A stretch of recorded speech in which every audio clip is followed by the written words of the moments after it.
This is the Puerto Rican Punisher Baby. Telling you to check out Chop's videos on YouTube. He's got the best collection of classics in New England wrestling and professional wrestling in general. So go ahead, subscribe, give him a follow, give him a like, and hit the bell notification so that you get the latest videos when they drop. Y no te olvides que guste o no te guste, Chop Videos, esa es la que hay.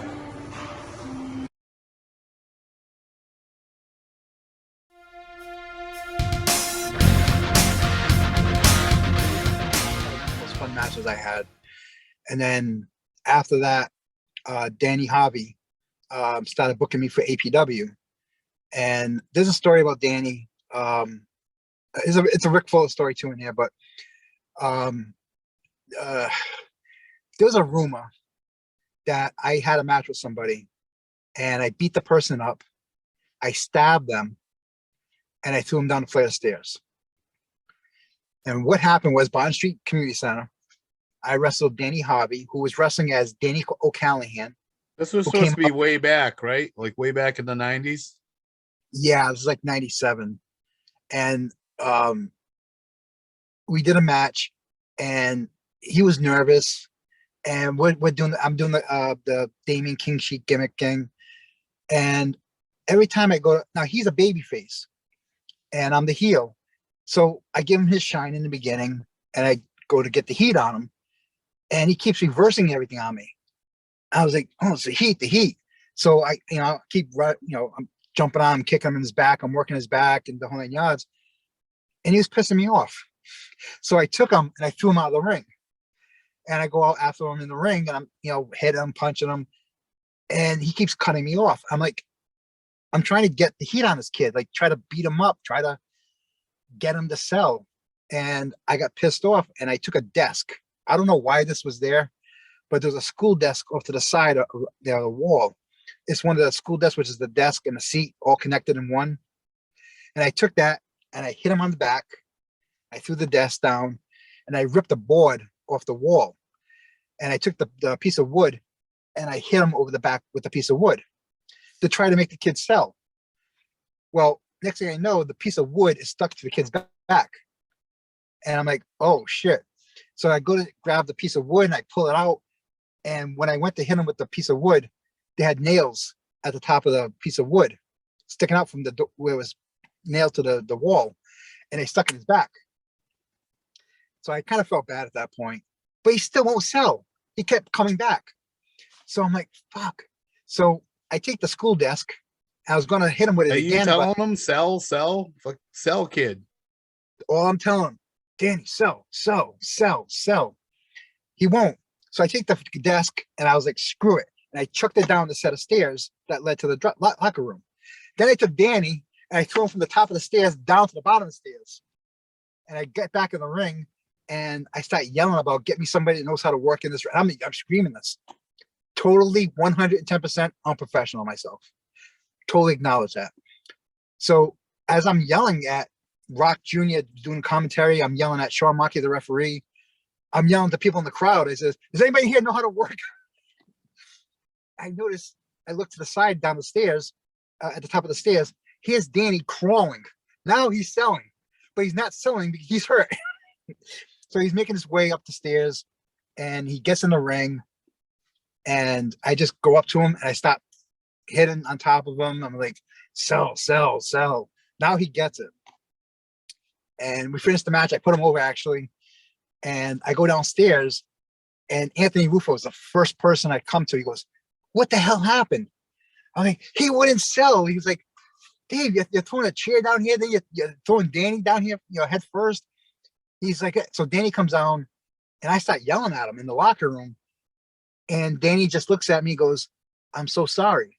And it's just his mannerism is just, I just thought, I said, listen, Danny, I was trying to tell you to sell because you need that sympathy. I'm cheating. I got my wrist tape. I'm choking on my wrist tape. And you're kicking me and fighting it, sell for the crowd, 2 weeks later, we're at Johnson Wales Auditorium in Providence. And I wrestled Rick Fuller. I come back from my match. I'm starting to get changed. and Danny's wrestling Don Juan DeSanto. Do you remember Don Juan? Oh yeah, Dancing Dawn. And it was the first time. That dude was over, man. He was wicked over. Well, this was his first at this show at Johnson Wales. It was his first show with us at the New England Wrestling Alliance. He's a big kid, right? Really heavy kid, and everybody's just working out and stuff. And he asks everybody to clear the ring, and he does a moonsault. And I'm like, this kid's like 400 pounds, and he's doing a perfect moonsault. And that was his gimmick, Don Juan DeSanto 360. When he did the dancing thing, that was a little bit after. So he wrestled Danny, and the finish was supposed to be Don Juan DeSanto goes for the moonsault. Danny rolls into the corner. He misses it. Danny does a finish on him, 1, 2, 3. So Don Juan goes up for the moonsault, and instead of rolling into the corner, Danny rolls out to the middle of the ring. So when Don Juan does the moonsault, he catches Danny in the back of the head with his knees, knocks Danny out cold. So he did the right thing. He just covered Danny, 1, 2, 3, and the match. Pretty Boy Hernandez, just getting into the NEWA, was a referee.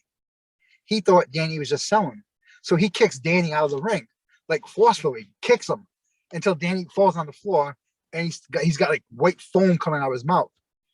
So we see something's wrong.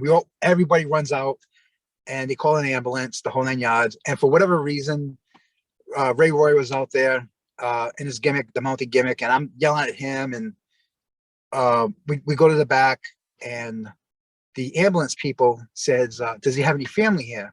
Because he's knocked out. He's breathing. But he's just knocked out. And I said, well, I don't think anybody's here for him. And she goes, well, does anybody want to ride with us to the hospital? And I was like, hey, I'll go with him. Now, mind you, I was doing the Damian King gimmick, so I'm in my Matt Storm calls it the Slabu pants, because when I would try to do the Sabu moves, that off the chair flips or something like that, he used to call me Slabu. So I had the Aladdin pants on, the whole 9 yards.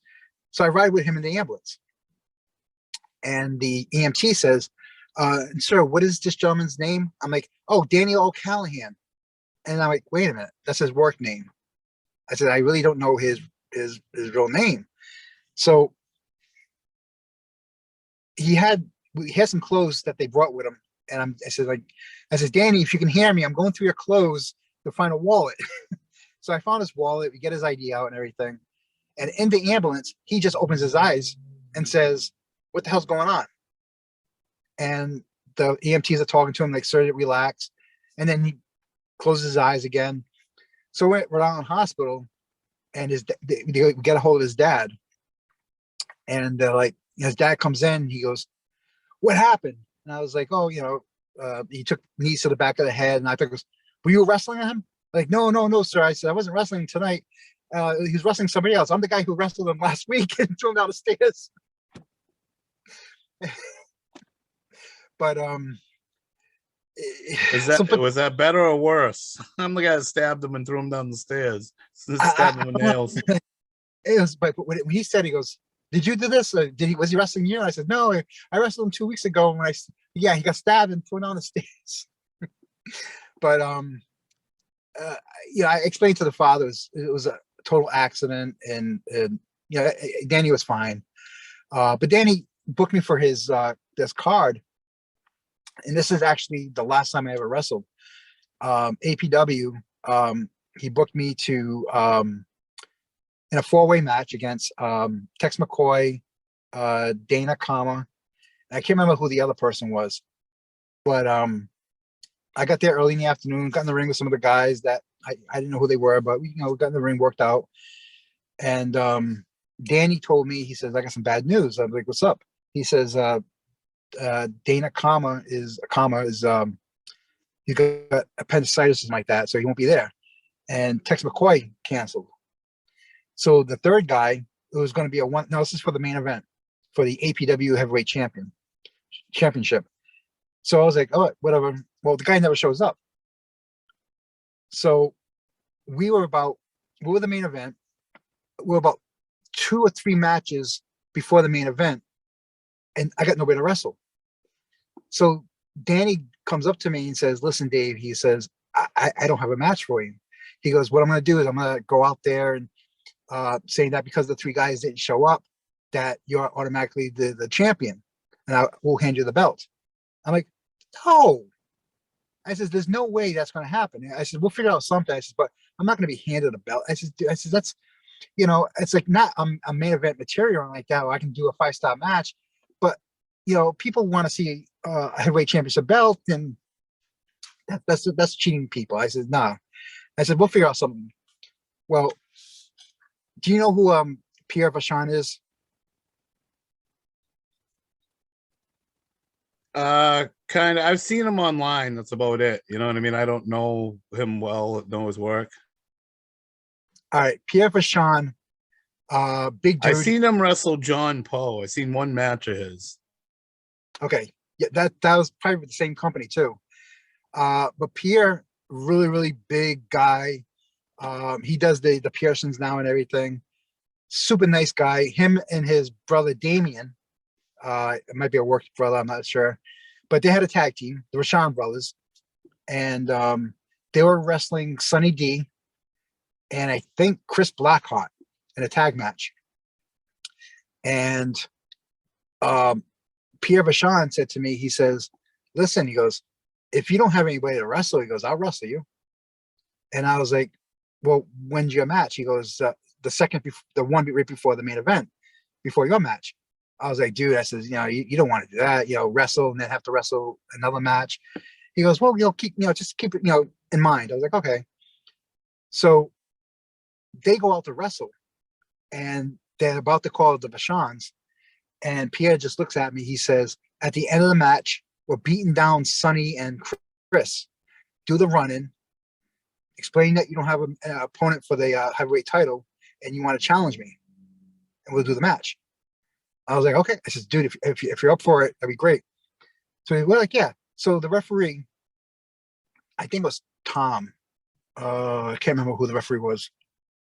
But the referee says, so what's going on with your match? I said, I have no clue. I said, I have no opponent. He goes, well, what are we going to do? I was like, well, when we go out there, they're going to introduce me, and we'll figure out something. He goes, well, who's going to go over? And he's getting all nervous about the match. And I was like, well, if there's a match tonight, you're the referee. He goes, yes. I says, well, the referee's job is to count 3, count somebody out, or check for a submission. He goes, well, exactly. I was like, so if there's a match, you count 1, 2, 3, count somebody out, or check for a submission. And he goes, but how do I know who's going to win? Pretend it's real. Basically, that's what I just told him. I said, just pretend it's real. So the Vachons do the beatdown. I do the save. And the Vachons, they exit the ring. And I call out Pierre on the mic. And I was like, listen, I'm supposed to be in a 4-way match tonight for the APW heavyweight champion. But unfortunately, I'm the only person in the match that showed up tonight. I said, if you feel like you got some fight in you want to beat up on somebody, why don't you get your ass in the ring and beat up on me? And he's like, yeah. So Danny announces this match will be for the APW heavyweight championship. We do the match, the whole 9 yards. We do a double headbutt with him and the brother on the outside of the ring. We do a quick schoolboy, 1, 2, 3, puts me over. And it was actually a decent match for something. I'd never been in the ring with the guy. He didn't have to do that for me. But the way he put me over, it protected him, his gimmick. And, it didn't make him look weak or anything. He put me over nicely. And I told him, I said, dude, I owe you. I said, that's a big favor. And I owe you a big favor. The next day, or a day after the next day, I was at work and I was going up the stairs, and I was having knee problems, and I had a torn meniscus, and the knee just gave out on me. So I tried to baby it, try to, do something with it. And then by the time the next match came up for APW, I was supposed to wrestle Freight Train. And I told Danny, I says, I can't wrestle. My knee is gone. I can't even put no pressure on it. It keeps slipping. So I said, I think the best thing to do would be to take it off me and, have another tournament type of match. And that's what they ended up doing. I had to release the title, and that was the last time I ever wrestled. But it's just saying, like, that's the type of guy Pierre Vachon is. He's like, he stepped right up and said, dude, I'll do it. Yeah, no problem. Put me over. And yeah, that was the last match I had there. Who runs the APW? Because I watched that match because they've been liking a lot of my stuff, and I've been doing promotion. I just did one for SPW, like trying to promote for different new feds. I'm trying to pick up some feds to make videos for and promote. And I was thinking about contacting, but I didn't know if it was somebody I knew that actually runs that, or if I should contact them. APW was Danny Harvey. He's the one that I threw down the stairs and stabbed with the. That's O'Callahan, right? Yeah, Danny O'Callahan was his work name. He came out. Wasn't he like the painter or something for a little while? That was John that's Lowe. John O'Callahan, huh? John Lowe. Yeah, okay, that's not the same guy. Okay. Yeah, the Danny did Danny O'Callahan, which was the drunk. He come out with the Irish T-shirt and the pitcher of beer, but it was like a pitcher of apple juice, something like that. And then he did the Three Stooges gimmick, where he always pied somebody. He tagged with John Lowe. That's why I'm confusing him on a couple Joe Bruin shows. That's why I'm confusing him. Yes, it'd be John Lowe, Danny Harvey, and Miles, I think, was the third guy of the Stooges gimmick that they did. But a story with Danny, and we had a kid, Stargazer. He's a really, really nice kid, really athletic kid. Him and Danny teamed up against Rick Fuller at Rhodes on Patuxent. Is that skinny black kid? No, white kid. He was just like an average looking kid. Nothing, That's not who I was thinking. There was a kid that tried out for Chaotic when they were early on in Chaotic. That was Star something. That's what I thought you were thinking of. Oh, no. Stargazer and Danny wrestled Big Rick Fuller in a handicap match. And Stargazer was doing great. I think his name was Joe. He was doing great. And Danny had this T-shirt he would wear. Like I said, he was the drunken gimmick. And he would have his T-shirts all airbrushed. Custom made, airbrushed, really expensive stuff. And he wouldn't open up for Rick. He was scared to open up for Rick. So Rick tried to open up, kid, and he closed in. So Rick just took his shirt and ripped it and chopped the hell out of Danny. Danny rolled out of the ring and ran back into the dressing room. So Rick finishes the match with Stargazer. So Danny runs into the dressing room and falls flat on his face in the dressing room. He's like, oh my God, he chopped me so hard. And it chopped me so hard that my back hurts. And Danny is just like, he's crying about the match, crying about being chopped, his shirt being ripped. So Rick comes to the curtain and sees Danny on the ground and goes, what's wrong with you? And he goes, oh, my back gave out.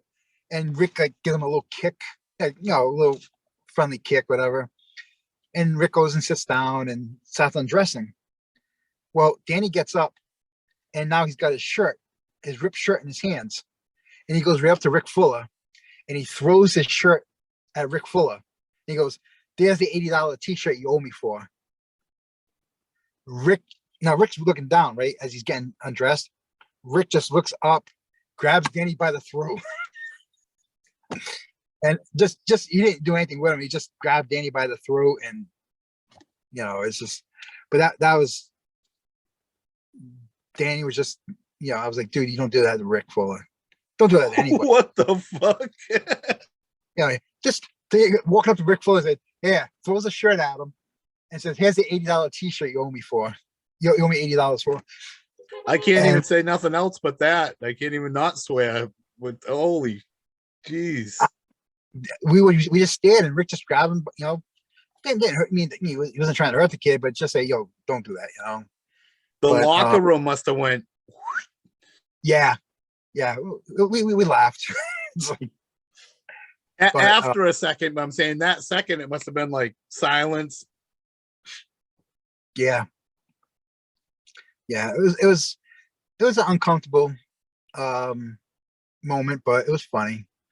But a couple of things about Don Vega. Primal, we could sit here for another 10 hours and talk about Primal. That was Well, like but I Don, said, we can pick it up another day, man. We can do this yeah, again. It's anytime you want. We can sit down and pick up a couple hours or an hour here, hour there, 2 hours in, whatever. You yeah. know what I mean? I know you got a stories for days, dude. I know it. That's what I've been saying.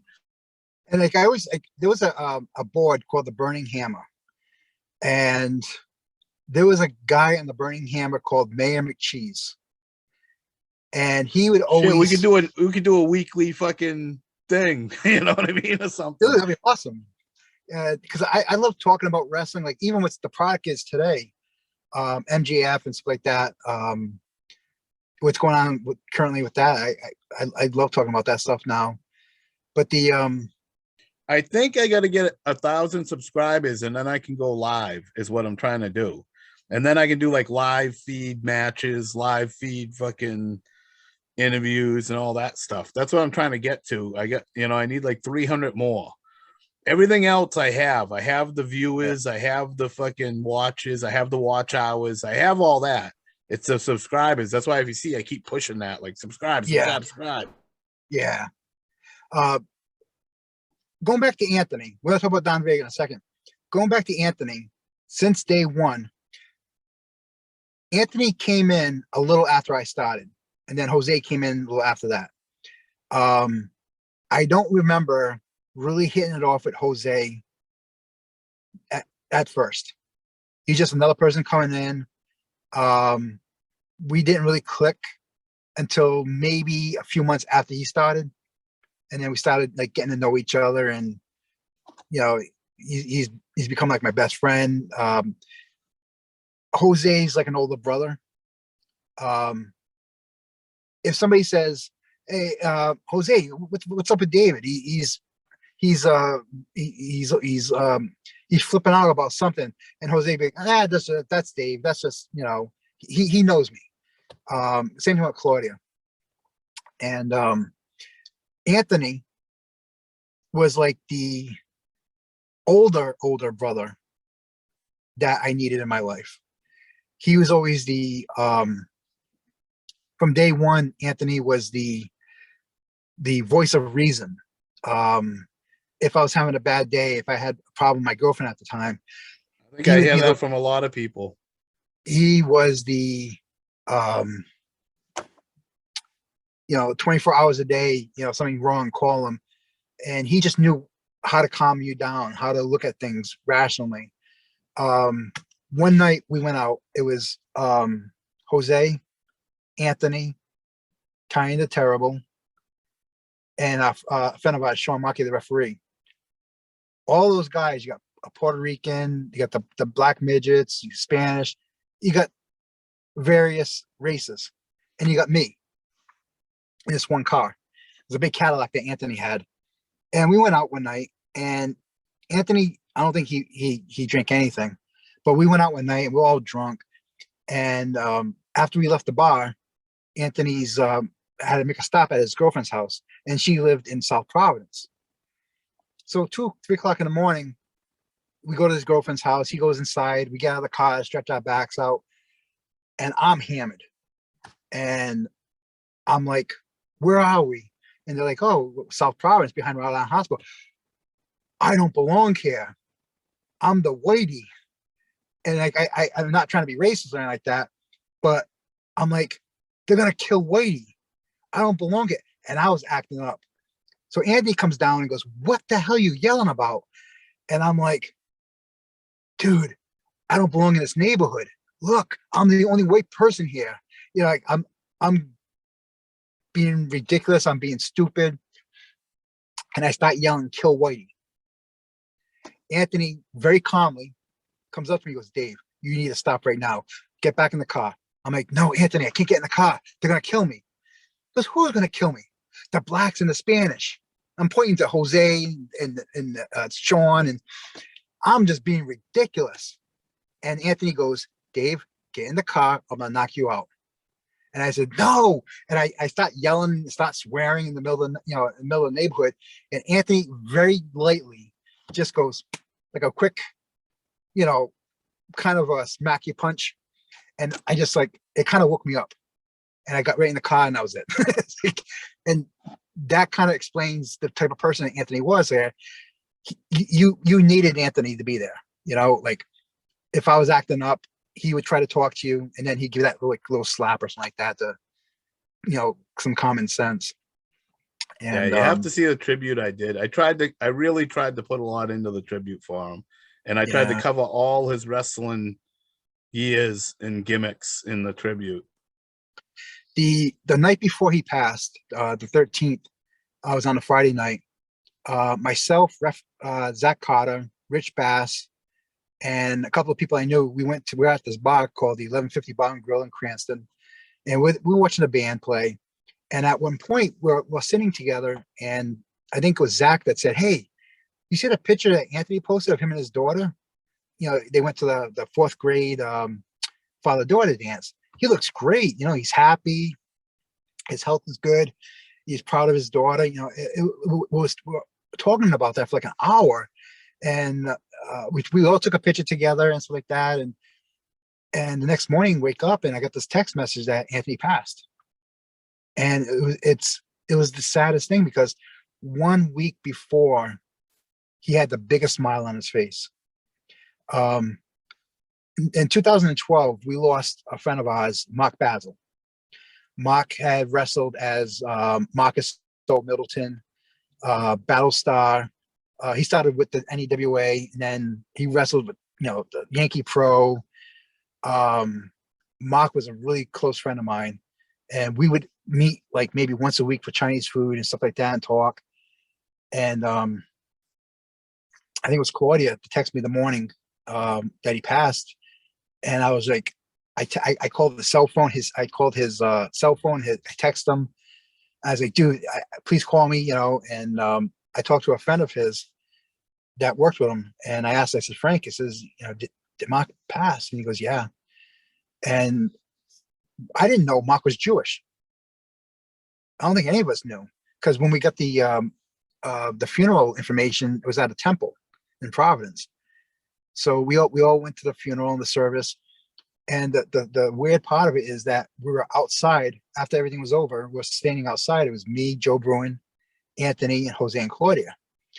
And Anthony was really close with God. He was very religious. He very positive guy, very wise person. And he kind of chuckled and said, that just shows that any one of us can go anytime. That was 2012. A year, 3 years later, 2015, that he passed. Yeah, I believe so. Yeah. So at Anthony's funeral, everybody's there. Yeah, 2015 on Valentine's Day. Yeah. And at the church for the service, his whole family was there, and all the boys were there: Dave Donovan, Jose, Claudia, Matt, Kyle, and Gino Martino wheels Dave Jackson, because Dave Jackson's health was deteriorating. He has complication of diabetes, and I remember just seeing Dave being rolled up to the casket of Anthony's casket, and 2 years after that, Dave Jackson passes, and it's sad to see the guys go one by one, because these are good people. Dave did a lot. If it wasn't for him, I would never got into wrestling. Anthony helped me out so much in my personal life. I wrestled Anthony a bunch of times, and it was always a lot of fun to wrestle him. Such a good guy. Um, but I know. Sorry about that. I know Anthony. I used to talk to him a lot online. He wanted to buy a bearded dragon. I used to breed bearded dragons, and Mhm. that thing you're talking about with his daughter, he was so proud. He's talked to me online about how he got to go and dance with her at her dance, and it's something I really hold dear. That I wasn't close with Anthony. He was always very nice to me. Always let me film. I mean, my reactions with him was short, but he was always open to me. Let me do whatever I wanted. Here you go, do this. Always helpful. You know what I mean? But that's one thing that I hold really close with him. That he Yep. opened up with me. I mean, we were talking online, but you could tell how proud he was that he had to tell me all about it that day. It was like the day after or whatever online that he was like, "Oh, my daughter," and I got to go, and he was telling me all about it. And it wasn't long after that they passed, right? Exactly 1 week. It was 1 week. I remember hearing about it after and just thinking like, wow, it was just like then that he was telling me all about that. He was so proud. I mean, Yeah, and then hearing that like so soon after, I was like, damn, I was so glad that he shared that with me. You know what I mean? That I got to share that with him before that happened. yeah. When he posted the pictures with his daughter, I commented and I sent him a message. I said, "Dude, I'm so proud of you. You're so happy. You're healthy." Um, and it hurt a lot of us when he passed. He's a really good guy, and the way you spoke, the interactions that you had with him, that's Anthony. That wasn't him trying to be nice. Whatever. He legit, absolutely kind person like that. That's how he really was. Oh no, we talked a lot. We used to talk about animals and stuff. Like I said, he wanted to be at a dragon. He used to talk like get information how to take care of them and what to do, and because they Yep. weren't old enough to get yet, and he was waiting for them to be old enough to get and how to feed them, what he should get, and he was getting prepared to own one, and so he wanted one for one of his kids or something, I think. But he was really into it and really nice guy. Yeah, and uh, I know this isn't a popular person, but Eric Kulash, Mass Transit, um, when he passed, when Eric, the whole thing with Eric, um, uh, a week before the ECW show, Tiny the Terrible had asked me if I'd give him a ride to Revere. And this is something that Tiny would always say, "Hey, Dave, can you give us a ride to North Adams?" And then in exchange, get in the show for free, hang out with everybody. Um, it's a joke. It's a joking thing where he won't do nothing unless he's paid. Tiny the Devil, it's like, Tiny, you want to go for a ride? How much you gonna pay me? It's a joke. Um, so he would always do something to take. We went to a Salisbury show, Salisbury Beach, and I had a Chevy Cavalier. Was it Cavalier? It was like a hoopy type of car, and my window wiper motor went, and it was pouring rain really bad. So Tiny Tell was like, "Well, I guess we'll just get a hotel room here or something like that." I was like, "Hell no, I'm going back home."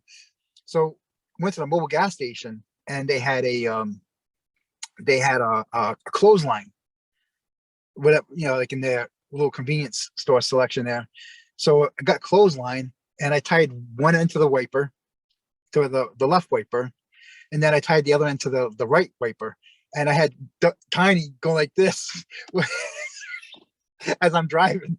I was like, That's "Man, great. this is your pay for me driving here.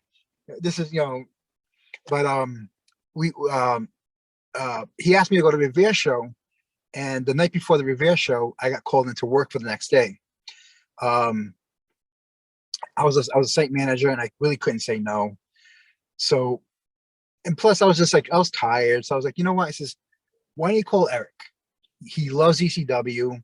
His dad would probably want to go to the show. If you can get them in, they'll probably give you the ride. So he called Eric, and his father's like, yeah, if you get us in, and that was it. That was, Eric called me the next morning and said, hey, thanks for, having Dougie call me. And, I said, well, have fun, da da da. And never in my life would I have thought this kid would even think about bringing his gear and try to work for this company. you know, 7:30 on Sunday morning, my phone rings. I wake up and my girlfriend's like, my girlfriend at the time, she's like, Dave, Eric's on the phone for you. I'm like, oh, okay. Hey man, what's up? How was it last night? He goes, it was great. I got stabbed by New Jack. I was like, I need some context here. What do you mean you got stabbed by New Jack? I wrestled New Jack. I'm like, Eric, don't bullshit me. Come on, man. He goes, no, somebody didn't show up, and I tagged with this guy, Devon. And I didn't know who Devon was at the time. I'm like, who? And he goes, Devon, and we wrestled the gangsters. And I'm thinking he's pulling my leg. He's pulling my leg. And I was like, well, what do you mean he stabbed you? Yeah, he cut me. And this kid's like telling me like he's all proud and excited about this. Next thing I know, now I'm listening like, okay, he's busting my chops, you know. And then his father starts screaming at him in the background. And he's like, Dave, I'll call you after. I gotta go. And he hangs up the phone. About an hour later, he calls me. I'm like, Eric, what was that about? He says, my father doesn't want me talking to anybody in wrestling anymore. I'm like, why? Because I got stabbed by New Jack. I'm like, explain to me what happened. And he explained to me everything. And I said, Eric, you screwed up. You know, he told me he was laughing about Taz telling him 3 times. He lit up a cigarette in the locker room. And Taz told him 3 times, dude, you know, can you please put the cigarette out? And Eric's like, yeah, I'll put it out in a second. And he kept smoking. And I said, dude, you know how disrespectful that is? And I said, well, how'd you get in the match with New Jack? And he's like, oh, yeah, they needed, somebody didn't show up. I tagged with this guy, Devon. And I says, okay, well, did you tell Jack that you knew? He goes, no. He goes, I asked him if I can put him through a table. He says, no, that's Sabu's gimmick. I said, wait a minute. You asked him if you can put him through a table?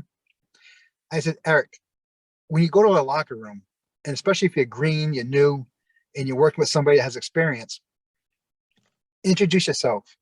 Hi, I'm Eric. I'll be working with you tonight. If there's anything that you want to do, let me know. I'm there for you. That's it. Don't offer any suggestions. You know, let them say, hey, yeah, sure, no problem. I'll let you know. If you got any ideas, let me know. And when I worked King Kong Bundy at Primo, he was the coolest guy to work with. Like King Kong Bundy's like, he was funny because me, King Kong Bundy, and one of the intern guys.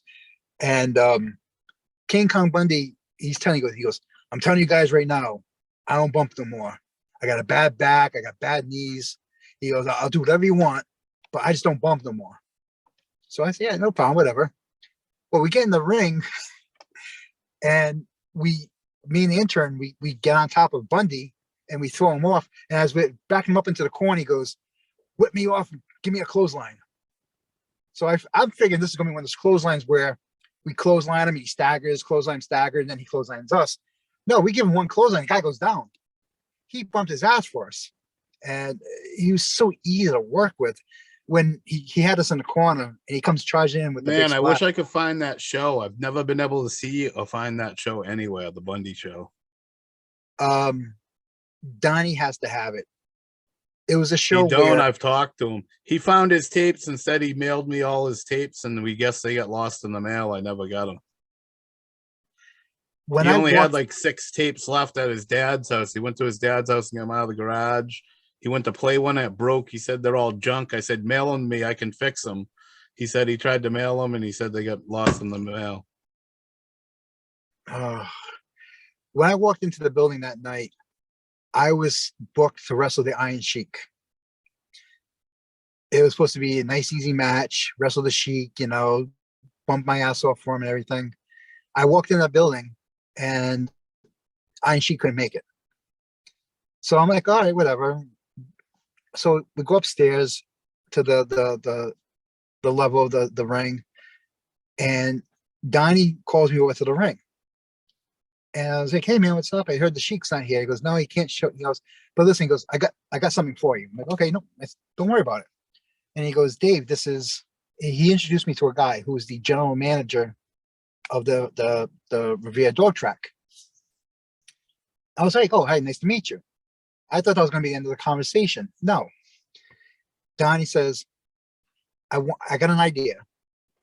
If you want to do this, it'd be great. But if you don't want to do it, that's fine. I'm like, okay, what's the idea? I'm going to put you in the first match against Don Juan DeSanto, because Don Juan was the primal heavyweight champion at the time. And he says that's when he was doing the dancing. Don Juan was? Yes.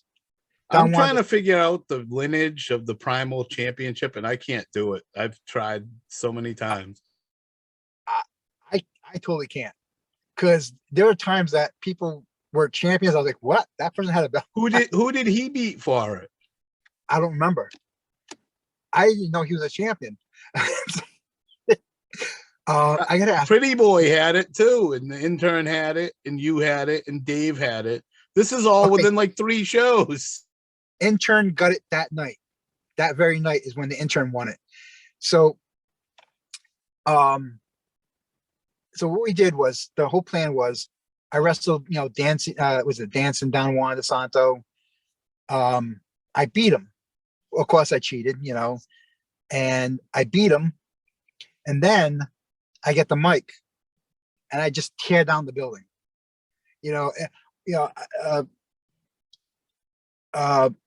I can't remember exactly how I started off, but I remember saying that finally being a primal champion, working hard, but it's really a shame that I had to win this belt in this shithole of a building that used to be one of the biggest wrestling arenas around here, ECW. Because this place is so bad, ECW wouldn't come here anymore.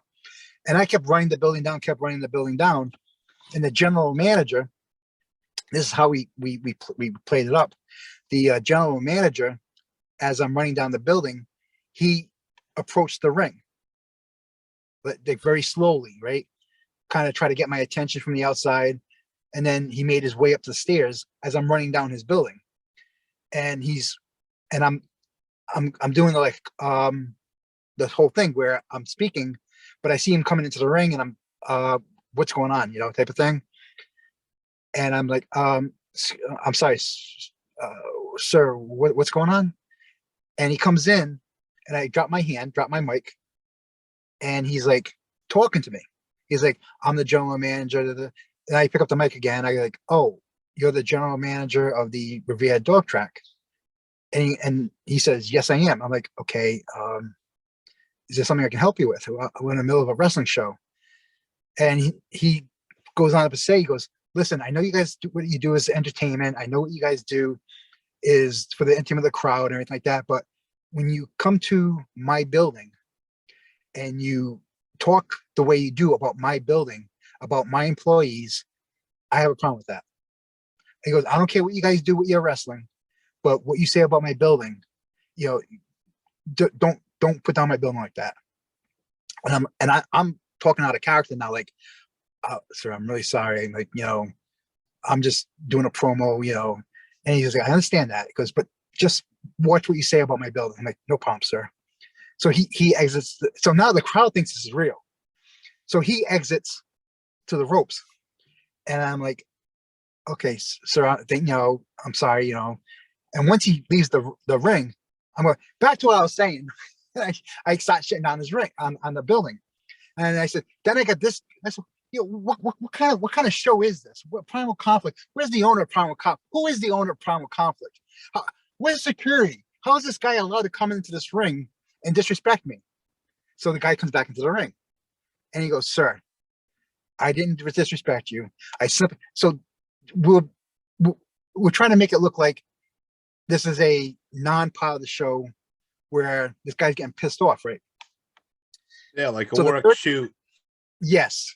So when he gets come back into the ring, so I go back doing listen, dude, I'm just trying to do I'm a bad guy.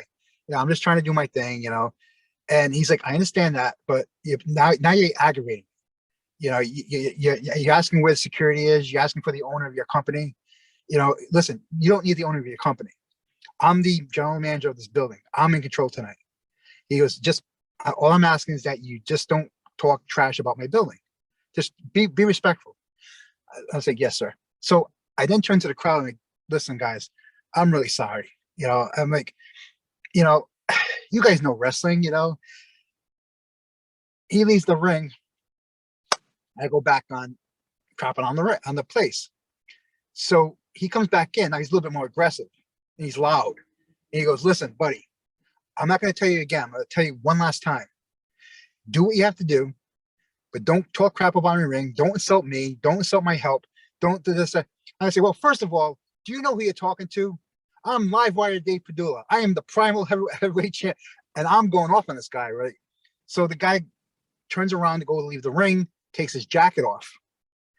I grab him, I spin him around, I go to hit him, he ducks. He gives me this spin. This was the whole thing. Donnie explained to me that he's a black belt, judo, karate, whatever, and he wanted to get involved and do something with one of the wrestlers. So once I grab him and I go to hit him, he ducks. I turn around, he kicks me in the stomach. He does this back punch, I don't know, so backhand punch thing, and I'm knocked out. So he's going to go off on a tangent, yelling without the mic. He's yelling that I'm shutting the show down, the whole 9 yards. Well, here comes gives you Jericho's finish, basically. It's so goofy when he does it, though. But so Studley Steve comes in, and he's telling the guy, "Listen, I'm really." And Studley Steve is he's a heel. He's the bad guy, but he's coming out and he's apologizing. You know, listen, we're sports entertainment.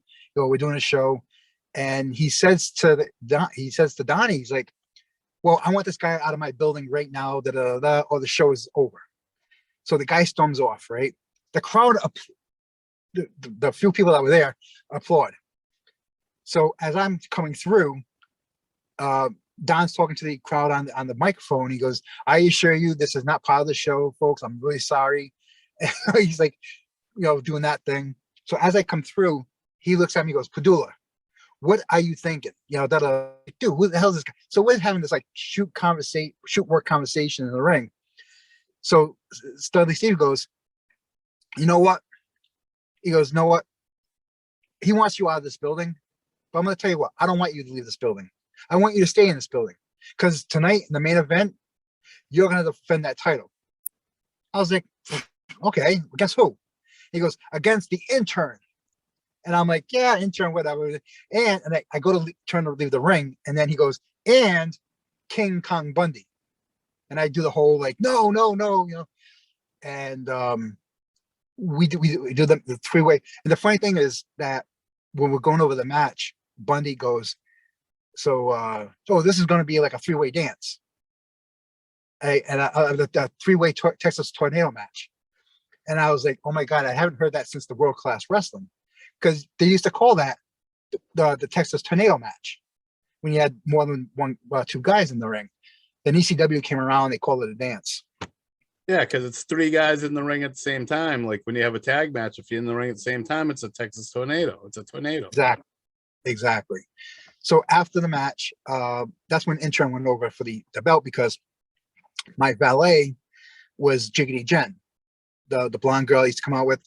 That was I talked to her. She was supposed to do this, and she was all about doing it. And then the last like 10 times I've messaged her, she hasn't answered me. She was going to do it, and then she stopped answering me. I'll get on her for you. She's really, really sweet. Yeah, she seemed like she really wanted to do it. She was excited about it, and then all of a sudden she stopped. She's like, "It's hard because she's a school teacher and she's got a child with disability or something." But I said, "Well, whenever you get time, I'll do it around your schedule." Yeah. She was like all about it, and then all of a sudden, I don't know. It's weird. People will talk to me, and then all of a sudden stop answering me, and I'm like, "I'm sorry, I don't mean to bug you. If you don't want to do it, just say no, But if you want it, you seem like you wanted to do it, so." Yeah, she'll do it. 2000, I was living with my friend, her boyfriend, his TV persona was Travis Savage. He had a local Yeah, TV. I messaged him. He didn't answer me. I just never messaged him again because he didn't answer. I don't know what's going on with him. He keeps disappearing. He has health issues, somewhat life-threatening health issues he's been going through. People that don't answer, I just don't bug. The people that say they want to do it, then I keep bugging because I'm like, "Well, you said you wanted to do it, so if you answer me 2 or 3 times, usually it's they want to do it. They just don't have time. It's schedule problems more than people that don't answer or say no. I just, okay, you don't want to do it." Yeah. I'll get him to do it. But him and his mom opened up their doors to me in 2000, and his girlfriend Jen uh, said she was interested in getting into wrestling. So there was a night. Actually, it was Joe Bruin's first show. I think it was East Providence, and it was me, Don Vega against, or maybe me and Pretty Boy Hernandez against Don Vega and Jose. I know it was a tag match. It was a hardcore match. And I told Jen, I said, listen, I says, if you want to, be involved with the match tonight, you can come out as my valet. That way you get to see, how everything works. And she goes, oh, that'd be great. Yeah, that'd be great. Never been in the ring before, never got trained. I figured she'd be outside the ring, she'd be safe. The Q word, being safe. So Jose shows up. And I introduced Jose to Jen. I said, dude, this is, Travis Savage's girl. She wants to get into wrestling. I told her she come out with my valet, just be around the ring, whatever. He's like, oh yeah, cool, whatever, He was up for it. During the match, I'm sure you can get this on tape from Joe Bruin or somebody. During the match, she's on the apron. Jose suplexes her into the ring, into the barbed wire and thumbtacks. Without calling, she had no idea what was going on. And that was her introduction into the wrestling world. And she was totally into it. She was hooked. And when Jose was doing the Charlie Bruin gimmick for Power League, we did a peanut gallery tag team match. And what it was me and Jose being Charlie Bruin, and I was Minus. Instead of Linus, Minus. But I came out with the Linus shirt that he wore with the stripes. JD Jen was peppermint. It was like a peppermint patty gimmick. But she was kind of like, like a ditzy type of cheerleader type thing, but she was part of the peanut gallery. So we did that for one night, and it was a lot of fun. But she was just up for anything. She was such a good kid. She caught on really quick, and like cues, like if something in the match, she knew where to be. If we wanted her to distract somebody, she knew what to do, and she was a lot of fun. But it's kind of weird with Primal, because as I'm sitting here talking to him, I'm trying to think the championships, the wrestlers. I really don't know the orders, Yeah, well, usually when I do the Primal thing, I sit here with a curriculum and run through each show, and I'll tell you what the matches were. Like, we'll do that next time. I'll run through and tell you the name of the show, the date, what the matches were on it, and it'll kind of trigger what went on. Like, I'll say, Primal Beginnings was you, Vert, and Dave. And the three-way fireball match also on the card was this, and this. What's your memories of that night and what went on? That might trigger what went on. The second show was Stop the Mayhem. It was you and Dave in the barbed wire match. Also on that card was Kyle and Vert in the dog collar match. Also was this, and this. You know what I mean? So we'll go step by step like that. Awesome. That I think that'll trigger more. That'll help you along, because you'll go, oh yeah, I remember in the locker room that night we talked about this or that. Oh,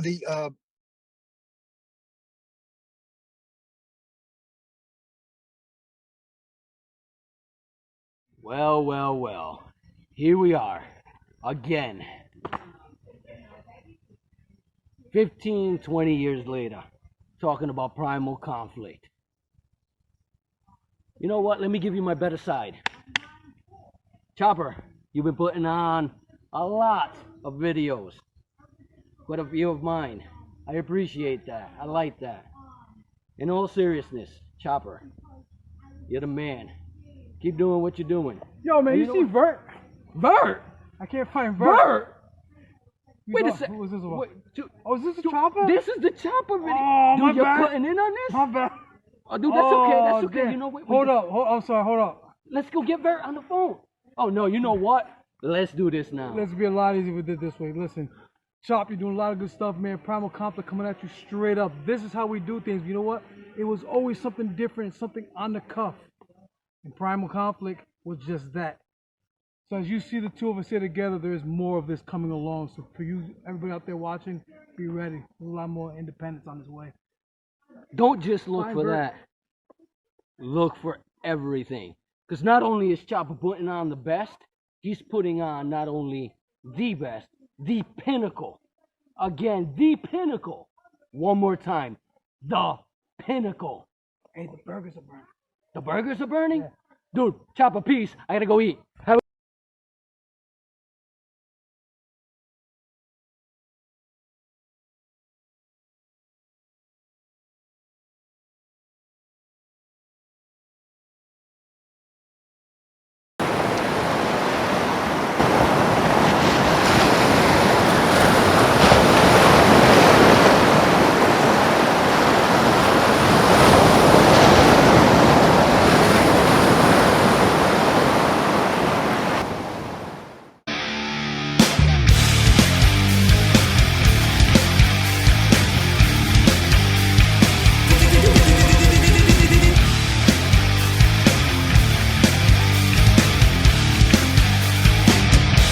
You kept pulling my levers, you kept pulling my chain. Drop me, look, keepers, I'm already insane. Enough with the bullshit, enough with the game. I changed for the better, you stayed the same. You kept playing those games for the game of revenge, and now you're regretting it. At the time, I think you were forgetting it.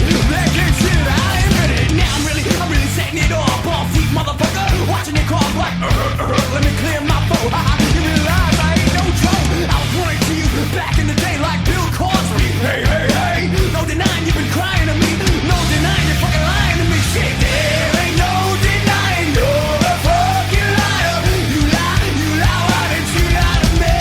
Yeah, there ain't no denying you've been fucking lying. You lie, why didn't you lie to me? Why did you lie? Why did you lie? Gotta know why, gotta know why, gotta know why you lied to me. Oh yeah, yeah, yeah, yeah, yeah. Well, all this picking and all this choosing, this is not confusing. All I know is I'm not losing, not winning. I'm just beginning to find out all about you. This Fucked up is the losing. mandate Now for you Omega. say me no more. Fuck that, Stay I got back, you like a whore. relax, Now it's time, it's time to settle the listen score. on. Listen, I gotta live Tell them it my all. career Now I'm in really professional pushing wrestling, and remember to subscribe to Chop's videos on YouTube. Hit the bell notification so that you don't miss other interviews. Y guste o no te guste, esa es la que hay.